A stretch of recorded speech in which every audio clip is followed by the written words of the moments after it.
Welcome to Biz Help for You with host Candy Messer. Entrepreneurs like to focus on the big picture, like profitability, success, and a smooth running organization. There always seems to be those little things like taxes, employee compensation, laws, regulations, and more. Now, you can get the answers you need in one place. Join us today as we break it all down for you. Now, here is your host, Candy Messer. Hello and welcome to Biz Help for You with Candy Messer. Thank you for joining us today. I hope you found the information on last week's show, Drive Success by Doing Good at Work, informative. If you are unable to join us and you would like to listen to the show, links can be located on our YouTube and Facebook pages, as well as the podcast posted on iTunes, TuneIn, Stitcher, iHeartRadio, and Spotify. If there are topics you'd find beneficial or questions you have, please feel free to reach out to me at media@abandp.com. Now, let's learn a little bit about our guest today. Lisa is the founder and CEO of Lisa Mariette Company. As a business coach and a digital marketing strategist, she helps female business owners harness the power of branding, social media, and SEO to gain visibility online. She also incorporates wellness, spirituality, and finance into her coaching to create a holistic business with balance. So, Lisa, welcome to the show. Hi, Candy. Thank you for having me. Well, I'm glad to have you to discuss the topic that we are going to have today. It's an important one.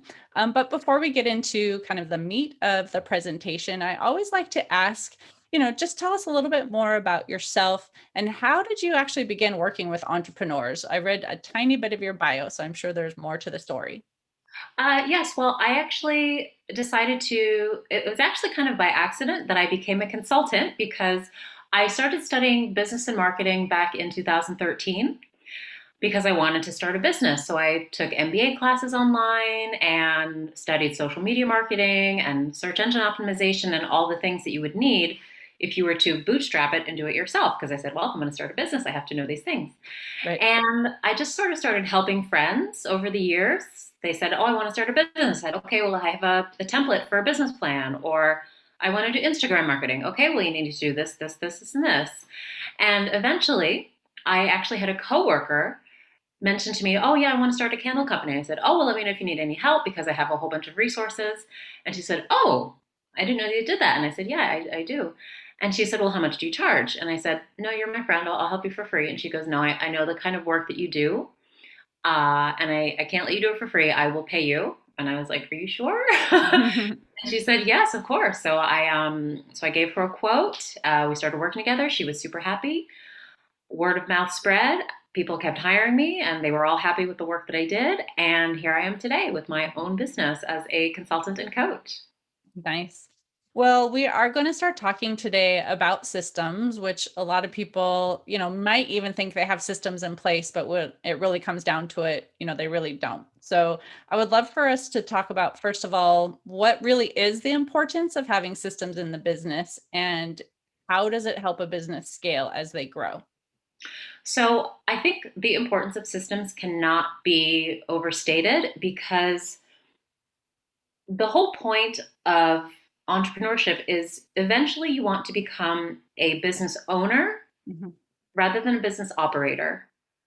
And as I'm sure you know the difference, Howard Mm-hmm. Schultz isn't behind the counter at Starbucks, Right. Right. making your frappuccino. What he's done is he has created a set of systems for marketing, sales, delivery, growth, and he owns that set of systems as the business owner. And that's really that's the whole goal for us because Mm-hmm. otherwise you're just self-employed in a company that you happen to own, you Right.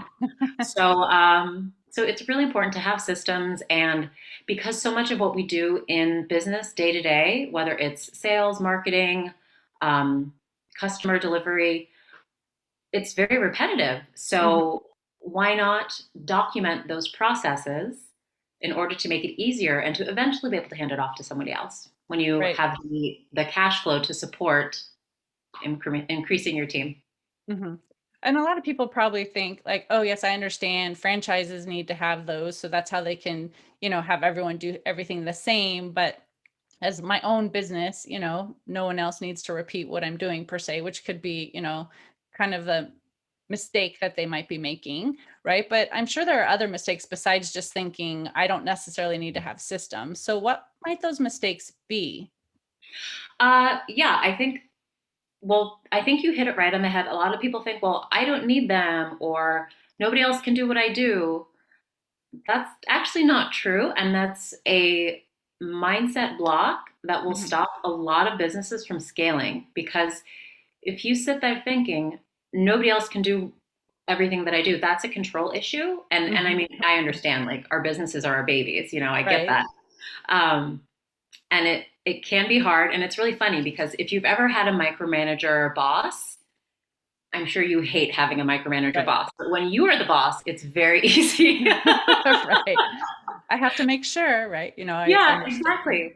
But really, it's about hiring people that you can trust, knowing that they are competent, Hmm. believing in them, but then also empowering them to do things the way that you like them. And that's why you have Right. systems. Hmm. It's you detail what you do the way that you want it done to give them the ability to do it the way that you want it done. And you can be on vacation and not worry Right. that it's not getting done the right way. Right. And it's having confidence that you can delegate and know that the job is still going to be done. And in some cases, maybe there is a way that it could be done slightly different, but if you spell it out too and you say, this is how I want it done, step one, step two, step three, they can follow your process. And then you could be confident that they actually can do what needs to be done. Right. Yeah. And also too, because they're on the ground, they can maybe they can do it better than you. Maybe Hmm. they can refine it. Maybe they've taken some sort of training or some sort of course, or they've watched some video that they say, oh, by the way, did you know this thing? Because I think the problem that a lot of entrepreneurs run up against is that our brains are kind of like radios. So we Right. have the ability to tune in to millions of different stations. The Hmm. problem is that we're not meant to do that. We're meant to tune into the CEO station. Hmm. But if you're trying to tune into the community manager station and the email marketing station and the SEO station, it's very difficult to do all of the things. So Right. it's better to know your strengths and build a team around your strengths. Right. And that's what I was going to say too is there are some things that you're doing that aren't really ideal for you to be doing anyway, And so if you hire someone that can do that better than you, and you might have a system already in place, but being open to hearing their feedback on how it could be improved, I think would be really good as well. Exactly, and that's why it's called a team. It's not I'm a little bit more. It depends on what you're used to, but I'm a little bit more of the. I'm part of a team. Hmm. Yes, I'm the CEO, and yes, I'm the one that's writing the paychecks. But I couldn't do what I do without my interns being another set of hands, or Hmm. without my social media manager helping me create the posts, or without the person who does my SEO. And it's like I don't actually want to be spending all my time doing that stuff. Right. I Right. would rather spend time working with clients, focusing on my zone of genius, having the vision for the business, and that's kind of how all CEOs should be, Hmm. Right. ideally. Right. So now that someone understands, yes, they should have some systems in place in their business, what are the three questions that they should be asking to decide whether or not a specific SOP needs to be created for a certain aspect of their business? That is a great question. So, yes, because the mistake that people make is, they'll read books like The E-Myth, and The E-Myth is a wonderful book, but they'll Hmm. say, I have to start scaling, I have to start writing systems, and then they start writing systems for everything, and you're like, I have a whole bunch of papers that I just don't even look at. Right. So, the three questions to ask yourself when deciding whether or not to create a system. Number one is this going to take me more than 5 minutes to do? Right? If it's something you can do in 5 minutes, maybe Hmm. don't worry about it. But if it's something that takes 10 minutes, 15 minutes, 20 minutes, that adds up. If you do something Right. that takes 20 minutes three times, that's an hour of your time. If you do it three Hmm. times a week, over how many weeks, and that's Right. the thing is that everybody has the same 40 hours in a week. So it's how do you leverage your time? Okay, so that's the first one. Does it take more than 5 minutes? The second question to ask when deciding whether or not to create a system is it something I'm going to have to do again? Hmm. And that goes in with the leveraging the time, because it's much easier to, create a training video, invest an hour of your time or half an hour writing down the SOP, creating the training video, and uploading it to a training library so that when you have a new hire or a new person on the team, you can just say, hey, go watch the video, come back to me with questions. Right. Okay. Mhm. So you want to say, is this something that has to be done every single day, 5 days a week, 365 days a year? You probably need a system Mhm. if you hope to eventually scale. Right. But also, too, if you just want to not be annoyed and have to do the same thing over and over again. Right. And then the last question to ask when deciding whether or not you should create a system is this something that I don't really enjoy doing, or is this something that somebody else on my team could do better than me? Mhm. And again, you have to sort of set ego aside and not say, I'm the only one that can do this. You're Right. not going to go very far if that's the opinion, if that's what Right. you think. Um, so because again, you want to be focusing on your zone of genius, and you want to be Mhm. focusing on activities that you enjoy, because the reason so many of us become entrepreneurs is that we want to do something that we love. Mhm. Yes. That's so Not true. creating reels for Instagram or writing email marketing. Some people enjoy that. I enjoy email marketing, but Mhm. yeah. So if it's something that eventually you plan on outsourcing, start thinking about creating a system. And Right. you don't have to do it all at once. You can. There's a lot of different things to do, so you don't have to say, okay, I have to write all my systems tomorrow. No, just Right. as they come up, identify the most important ones, maybe write one per week, or it's whatever works best for you. Right.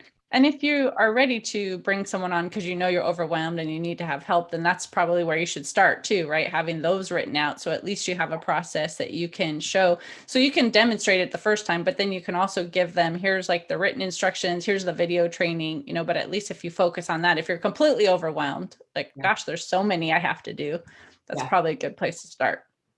Exactly. Yeah. You start, because that's the thing. When you grow as your cash flow and operating budget increase. So Right. once you have enough, then you take on one person. Mhm.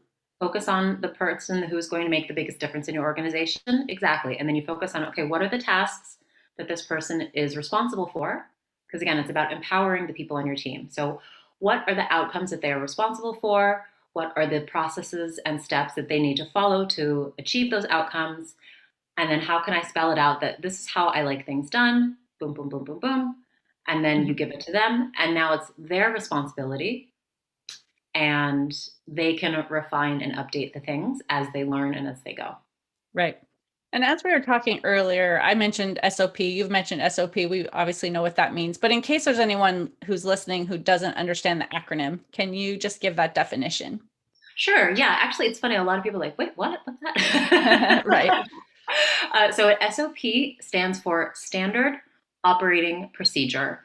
And it just means it's basically a step-by-step guide to how you do something. Mhm. Perfect. Okay, so let's get into a discussion more on the different types of systems that you need. So I know that you had mentioned to me that there are 5 systems. So can you briefly say what those are, and then we could talk in a little bit more detail about each one? Sure. So it kind of just goes in order. So it's marketing, aka how do people know that you exist, or letting people know you exist, and the relationships that you have with those leads and prospects. Sales, the way that you convert those leads and prospects into clients. Delivery, which is once they become clients, things like onboarding, um, for delivery of whatever it is that you promised during the marketing and sales Right. process. Um, and then training. So let me make sure. Marketing, sales, delivery. Yeah, growth, Mhm. because you want to have in mind, okay, well, what are we going to do when we want to grow? So you need to kind of have like a plan in place that when we reach this level, we'll do this, and then training for whenever you bring on team members. Perfect. So let's learn a little bit more about each one. So if someone is thinking of starting, then they'll know exactly what fits into each category and how to go about creating those systems. So let's talk about number one, their marketing system. Sure. So with marketing, yeah, this is anything. I'll just specify as saying digital marketing but really marketing is anything. It could be radio, billboards, television. But a lot of marketing today is social media marketing. So you'll have, guidelines for uh, what you'll be posting, how you post, how to respond to certain inquiries. Um, you get a lot of messages in the DMs, and there's like a process that you need to follow to eventually have them become customers. Email marketing. So, for example, maybe you'll write the email, but you'll hand it off to somebody else to schedule and fix the formatting and add the links and all of those things. PR is very important. So maybe you'll have templates. I mean, you want to customize everything for the individual people that you're approaching, but if you do public relations, that's also a form of marketing. So you can keep things organized. There's different software that you can use to organize. So when you're just starting out, you can use maybe like Airtable and Google Docs. Those are two of my favorites. Until you're ready for more advanced systems and organization. What else? So PR, email marketing. Yeah, just anything. I mean, it depends on how you do marketing. For example, if you are doing search engine marketing, there's a process for keyword research and then keyword copywriting and then, publishing to the blog and optimizing it. And these are all things that when you outsource, you're going to have to train someone to do if they don't already know how to do them themselves. Right. Yeah. And like you said, then that marketing leads to sales, right? So then what should be the systems for those sales? So with sales, it should be, also to lead capture. That's an important one too. And once you have your leads, you have to know, okay, well, what are the things that we're going to do to, for example, if you launch a product, you have to have your launch calendars set up and when people, you have your payment gateways, and then when people register for the payment gateways, you need to make sure that, it triggers the automations that will send them. For example, I can speak for my industry. I'm a business coach. So when I get a new client, it triggers the automation of sending them the onboarding survey. So things like that. So it really is just, and this is where you want to kind of put on your little CEO cap, as I like to call it. But you just have to think through, okay, what are the steps that I want to follow for this to be as smooth as possible? And then you document what it is, and also you want to set up the automation so that it can work flawlessly. Okay. Or seamlessly. Right. Okay. So now that they have the leads coming in and someone has said, okay, I want to buy your product, and we're going into the sales, then what would be those steps for creating those systems for sales? Just thinking through, you always want to think through like what the client journey is and how it's going to work. So for example, do I send them the link to do I send them the schedule link to have a discovery call, or do I have a launch and then the launch lasts, this long? So it's really, or am I going to host an event on Eventbrite? So it really depends on your business, but it's just, you have to document, okay, this is how I have the leads, and this, whatever the process is, whether it's a discovery call, and then you have to say, okay, and these are the points that we're going to talk about in the discovery call, or hosting an event, or whatever it is, then you document that, and then all the assets that you need. If you have a launch, you have a launch calendar. So yeah. And so now somebody has purchased and they need to provide the product, or the service, right? So then what would be the systems they need to create for that? So onboarding is a huge thing because it's really important to set client expectations up front.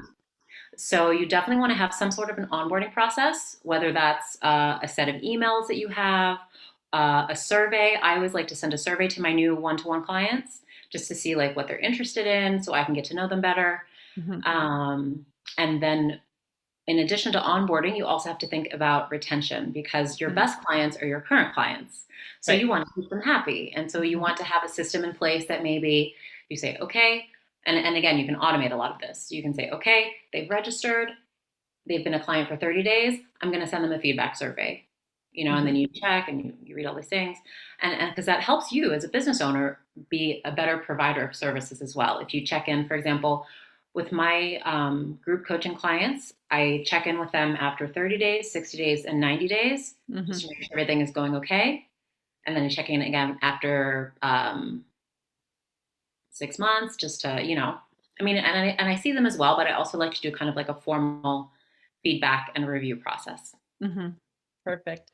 Yeah. And then the exciting part, we're talking about growing the company, right? So if someone is looking for growth, what should they be doing in terms of creating those systems? So for that, I think that's more about mapping out what you plan to do when. Because you were talking earlier about, well, somebody's feeling really overwhelmed and there's so much to do and I need to bring somebody on. Being in like kind of like a place of like panic and need is not the best place to hire from, as I'm sure you know. So one of the things you want to do is plan beforehand and say, okay, when I reach, if you want to tie it to income level, for example, when I reach this steady level of income every month, then I'll be able to take on this team member. And these are the things that these are the tasks that I'm going to have them do. These are the trainings that I'm going to need for them.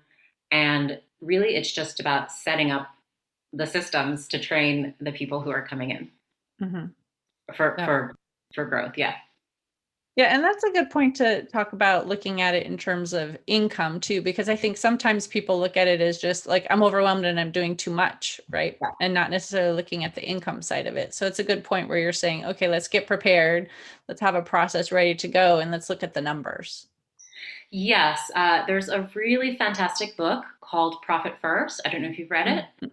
I've heard of it. It's a wonderful book, and it really solves a lot of issues that a lot of entrepreneurs have because, this is actually, he talks about this in the book, how he saw the guy who wrote the E-Myth, and he said, people are trying to scale too soon because they read your book.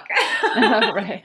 And he's like, they're hiring people that they can't afford. And he's like, he didn't say, well, he said something not very nice, but then he was like, yeah, I guess you're right. But because that's also a mistake that people can make, is trying to scale too soon. Right. But what you have to do is you have to be very, it's the same thing with investing. You can't be emotional about it. You have to approach it from a rational perspective, and you have to say, do the numbers make sense, right? If you follow Warren Buffett's stock investing philosophy, is it undervalued or is it overvalued? If it's undervalued, I'm not going to buy the stock, right? Right. Do I have enough cash flow to pay this employee for the next 6 months based on my projections? No, then I don't have the room to hire this person. But it's good because it forces you to focus on profitability, cutting expenses, and just making it work. And then it really is you just kind of follow the plan, when you're making, if you want to hire someone, if you want to hire a social media manager and pay them $2,000 a month, if you have $2,000 in your operating budget to go towards your social media manager, then you can hire a social media manager. If you're making, $3,000 a month total, you can't hire a social media manager, no matter how much you don't want to do that task at the moment, So yeah, so you focus on growing the business and scaling the business so that it can support having a team. Right. And it's good to point that out too, because when someone is starting out, and there's probably a lot of people who are starting businesses right now too, because the opportunity is there. A lot of people have been home for whatever reason too, or maybe see an opportunity, and understanding it's going to take a while to, get to that spot, but it's okay to be planning ahead for that too. So like, I know I have to do all of this now, but I do know that in the future, I want to have someone. And so as they start doing those tasks, creating those systems now, so that when they can bring somebody in, like you said, they're not doing it all at once. Like, oh, I'm bringing someone on next week, I better write these systems, right? Yeah. They can be thinking about. Not a good position to be in. Right. So it's good to start out. Even if you think you're not going to have anyone for a year or something, it's okay to start looking at the things you're doing and documenting those.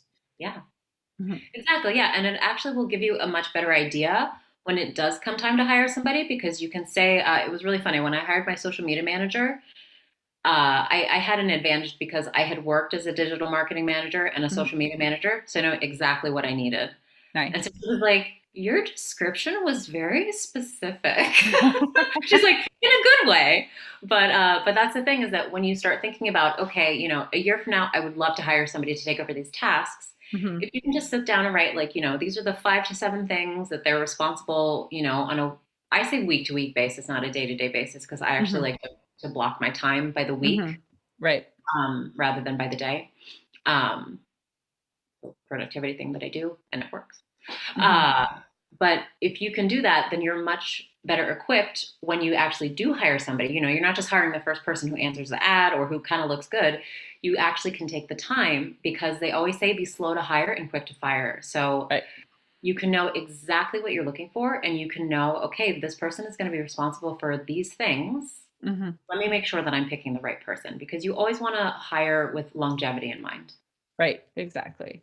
And I know we're already kind of talking on that topic of training and things too, but I know you said that was the last system. So is there more information that you need to share specifically on that training system? Yeah, I think the best thing with training is just to remember that different people learn in different ways. Mhm. So your training systems need to take that into account. So not only do you want to write out the steps, but so you want to have a document of it, but also make a Loom recording. And I actually have a little training video vault Mm. whenever I get interns or a new team member, and I say, okay, here's your login. This is the video, and it's organized by marketing, sales, like all those things. This is the one that applies to you. Here's the video. Knock yourself out. And Mhm. then, what if you have any questions? Then come to me afterwards, because that saves me having to do it over and over and Right. over again.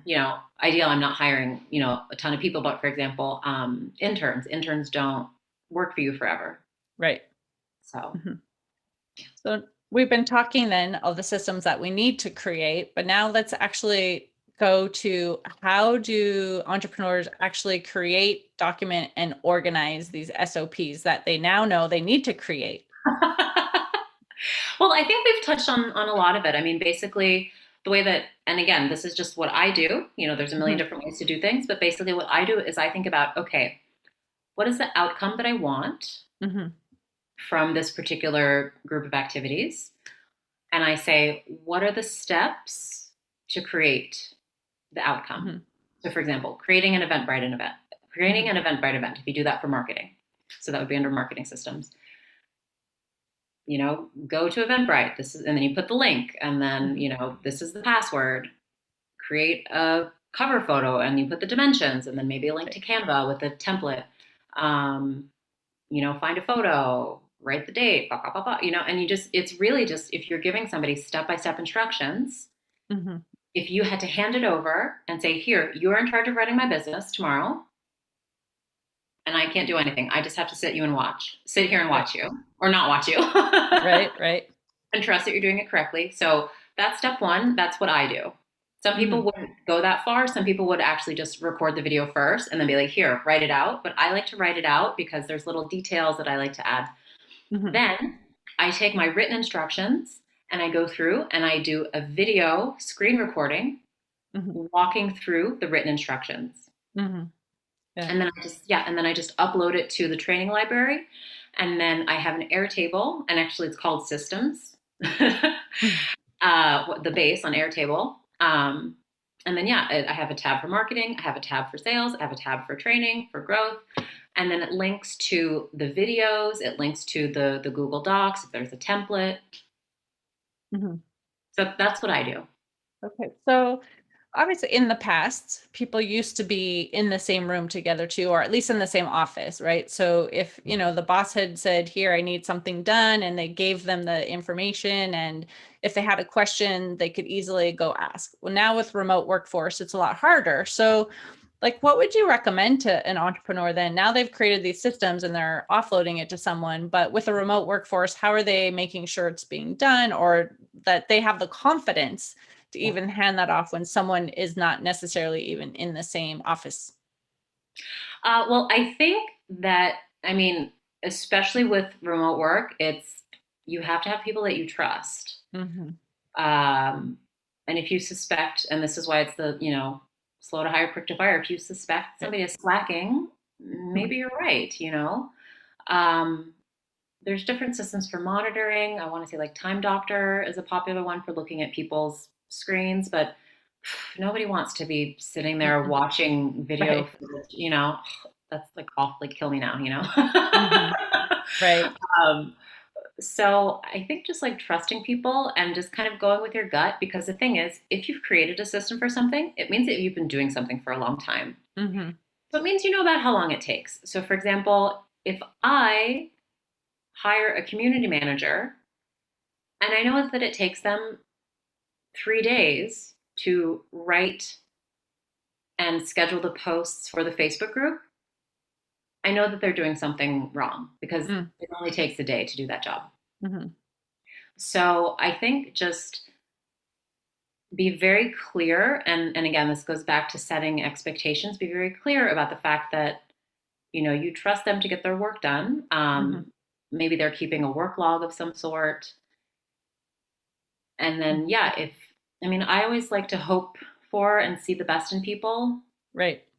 And that usually has served me pretty well.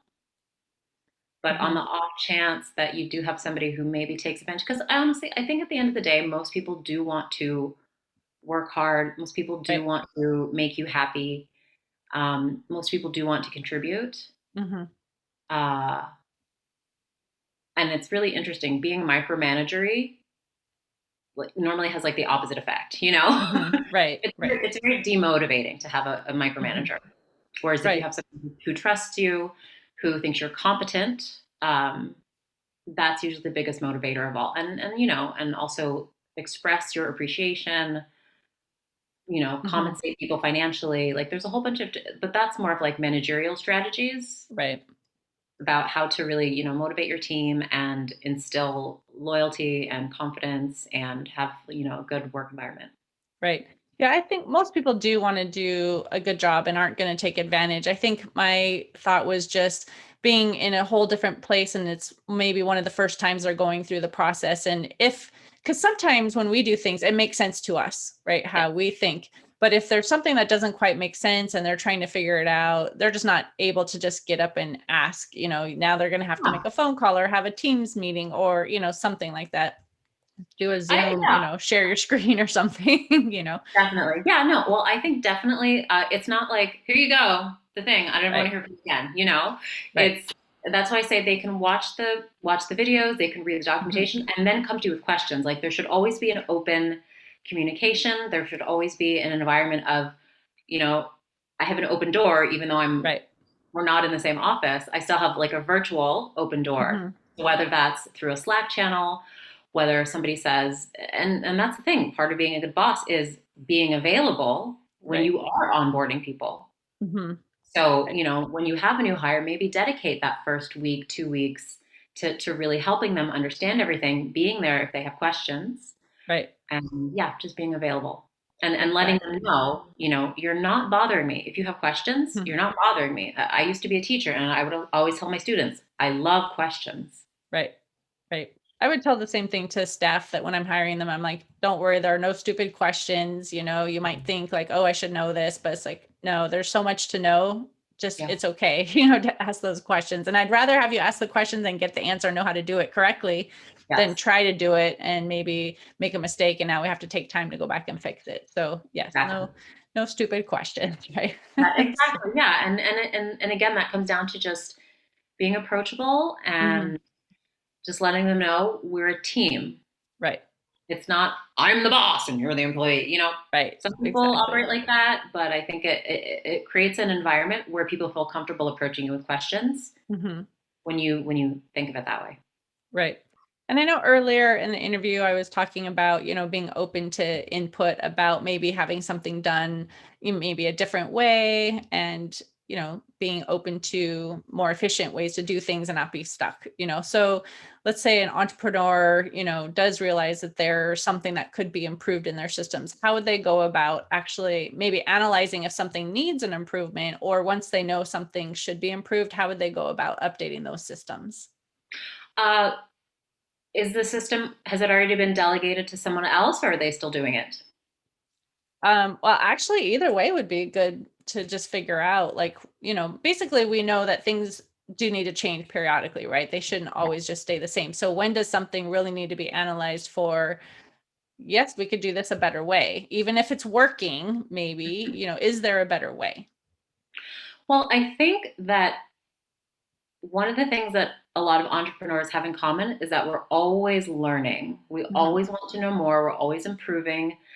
And, if you don't evolve, you die. but not in like a negative way. It's more of like this driving thing that we want to keep learning and we want to keep improving. So, yeah, just make an update to whatever documentation you have for the system if you're the one that's responsible for it. But then once you've grown your company, once you've brought people onto the team, now they're the ones who are responsible for that system. They're the experts. So Mhm. it's up to them to refine and adjust things.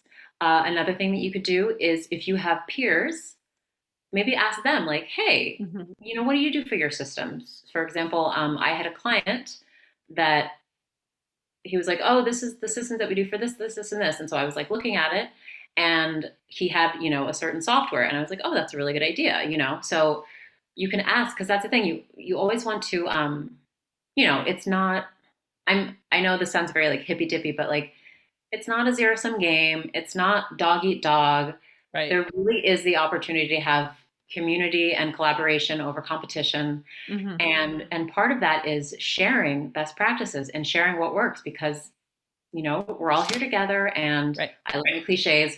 A rising tide lifts all boats. Right. So, like, I'm a female entrepreneur, and my 6 closest friends are also female entrepreneurs. Mm.